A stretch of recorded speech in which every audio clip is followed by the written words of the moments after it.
My first proper relationship was somewhere around the beginning of year 11. I got set up with this girl I met at a party. I was dressed up as a shark, but she kissed me anyway, and that's how this whole thing started. We went on a few dates, and yeah, and that's when I started to realise that, yeah, maybe this is the life. It's the lifestyle, man. And we were happy for a bit. It lasted a good 4 or 5 months, and then things kind of just drifted. I just learned the basics of being a girlfriend, what it's like, what I should expect from other people romantically, and how not to get my hopes up too high or get too attached, because that's when things get messy. My first relationship started when I was 14 with this girl. Her name is Aria. We only recently broke up about a month ago. She was the love of my life, well, so far, but yeah, love stinks. Loving someone takes a lot. You have to take everything. You have to take their background, who they are, everything they like and they dislike into consideration. It's like having to take care of someone else other than yourself. I really can't answer this question. Sorry. One time I sent them a message on Snapchat and I said, oh, I feel exactly the same, I don't have a relationship, ha ha ha. And they replied, and we ended up speaking on Snapchat, then we ended up Skyping, and we Skyped once a week, like all the time, and I felt really connected to him because we were very sort of similar characters, and I really understood like what he was going through, and he kind of understand what I was going through, because I was going through the struggles with my gender, and this was last March to like July. My first proper relationship was good while it lasted, but it was very difficult to sort of go through. It was lovely, the person was lovely.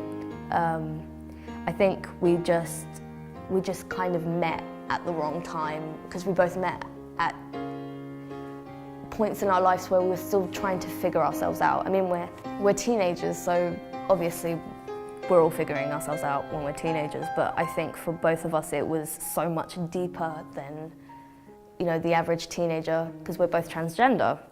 And we weren't actually out, or we both actually didn't know what our gender was when we met and when we got into a relationship. So when we both came out to each other, it was during the relationship, and that's when things started to get wobbly.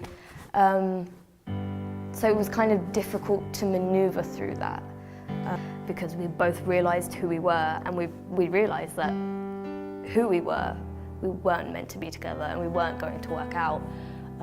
So it basically ended on that note, and it kind of, it's pretty sad to me, because I was so happy in that relationship, and it was my first relationship, and I still had to go through and experience my gender and me being trans being an issue in relationships.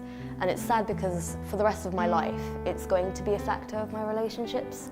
Any relationship I get into, it's gonna have to be a thing that's gonna be discussed, and it's gonna be something that gets in the way from time to time. And I just find it sad that my first relationship was basically me just, what's the word? Discovering that. So it's kind of like I never get to have a relationship where my identity doesn't get in the way. It will be an issue sometimes, despite the fact you love the person you're with, it will get in the way. You know, a lot of us breaking up was also down to the fact that his sexuality didn't match my gender. It was, you know, he was with me, he loved me, but he didn't like the fact that I was very masculine. He didn't like the fact that I took a masculine role in the relationship as well as him. It didn't make him comfortable, And that's just kind of the sad thing about me being trans, is that it almost gets in the way of me having a happy relationship. So learning that was really hard. I mean, it's you know, if someone tells you it, it'll be like, okay, well that's something I can come to terms with. But when it happens to leave you like that, it's sad, and it was a sad way to learn that lesson. Today, as Americans, we grieve the brutal murder, a horrific massacre of dozens of innocent people. We pray for their families who are grasping for answers with broken hearts. We stand with the people of Orlando who have endured a terrible attack on their city.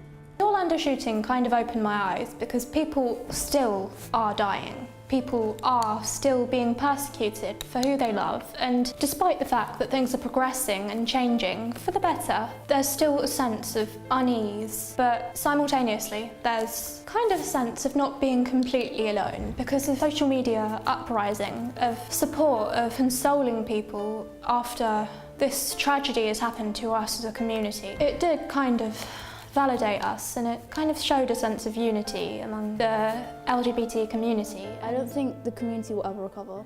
It's just a fact that it doesn't matter how long, how much time it will be given, we're never going to be accepted as equals to, I guess, straight people or cis people. I obviously it raised a lot of awareness about, you know, gay people and all of that, but for me, I did see it as a very big tragedy, but it was, in my interpretation, it was good that it was sort of publicised in the media for other people, because I'm very respectful of, you know, anybody's sort of sexuality and gender, but it's good that other people are seeing that in the UK, in our society right now, sort of near where we live, I feel like people around me sort of accept me for who I am, sexuality and gender, but, you know, across the world there are places and people out there who aren't as accepting, and, you know, it just like dawned on me, like,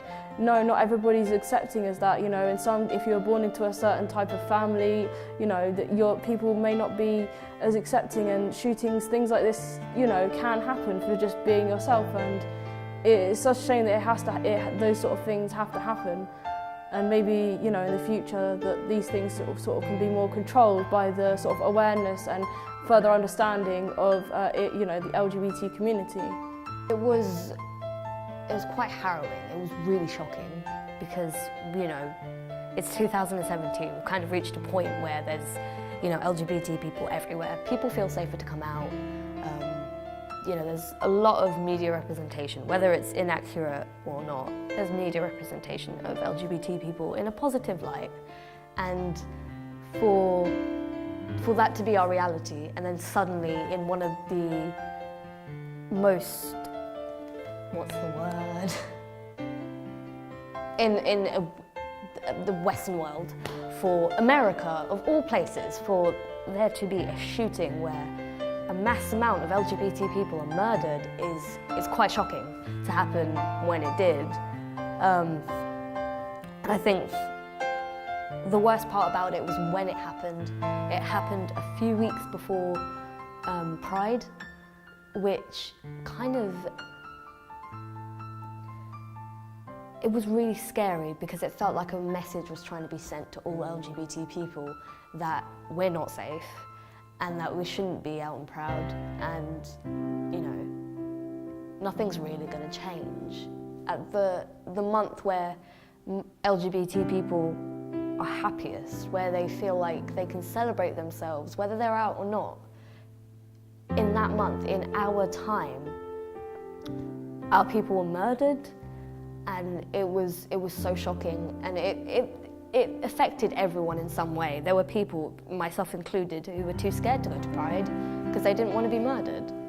And it just really upsets me because I thought that I was fortunate enough to be alive in a time where it's more accepted to be gay, where I could walk down the street holding my boyfriend's hand and kind of, you know, and it'll be fine and there's nothing wrong with it. I won't be well, I'll always be stared at, but, like, you know, a big deal won't be made out of it, and that's not the way it is. And it kind of just, it makes me think that we're never safe no matter what.